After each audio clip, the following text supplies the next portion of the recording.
എല്ലാ കൂട്ടുകാർക്കും നമസ്കാരം. നമ്മുടെ പുതിയ വീഡിയോയിലേക്ക് സ്വാഗതം. ഇന്നത്തെ നമ്മുടെ വീഡിയോ ബൺദോശയാണ്. നമ്മുടെ വീടുകളിൽ നമ്മൾ നിത്യവും ബ്രേക്ക്ഫാസ്റ്റ് ഒക്കെ തയ്യാറാക്കി എടുക്കാറുണ്ട്. മിക്കപ്പോഴും നമ്മൾ ഇഡ്ഡലിയും ദോശയുമാണ് തയ്യാറാക്കി എടുക്കാറുള്ളതും. ഇനിയിപ്പോൾ ഇഡ്ഡലിയും ദോശയൊക്കെ ഒന്ന് മാറ്റി വെച്ചതിന് ശേഷം ഉഴുന്നൊന്നും തന്നെ ചേർക്കാതെ നല്ല ഫ്ലഫി ആയിട്ട് തന്നെ തയ്യാറാക്കി എടുക്കാൻ പറ്റിയ ബൺദോശ ഒന്ന് ട്രൈ ചെയ്ത് നോക്കണേ. ഇന്നത്തെ ഈ ഒരു ബൺദോശ തയ്യാറാക്കി എടുക്കാനായിട്ട് ഞാൻ രാത്രിയിലാണ് അരി വെള്ളത്തിലിട്ട് കുതിർത്തിയെടുക്കുന്നത്. രാത്രിയിൽ അരി കുതിർത്തി രാവിലെ അരച്ച് വെച്ച് 1 മണിക്കൂർ കൊണ്ട് തന്നെ നമ്മുടെ ഈ ഒരു മാവ് പൊങ്ങിക്കിട്ടുന്നതും. ഈ ഒരു ബൺദോശയുടെ പ്രത്യേകത എന്താന്ന് വെച്ചാൽ ഇതിനധികം പുളിപ്പൊന്നും ഉണ്ടാവില്ല. ഉലുവയുടെ സ്വാദാണ് കൂടുതലായിട്ട് നമുക്ക് കിട്ടുക.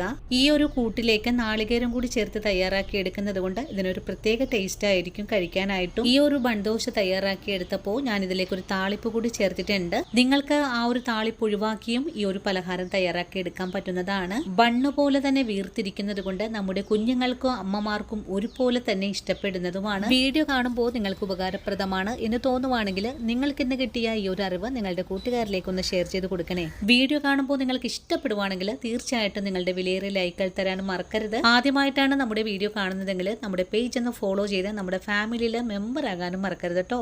അപ്പോൾ നമുക്കുടൻ തന്നെ നമ്മുടെ വീഡിയോ കണ്ടു നോക്കിയാലോ.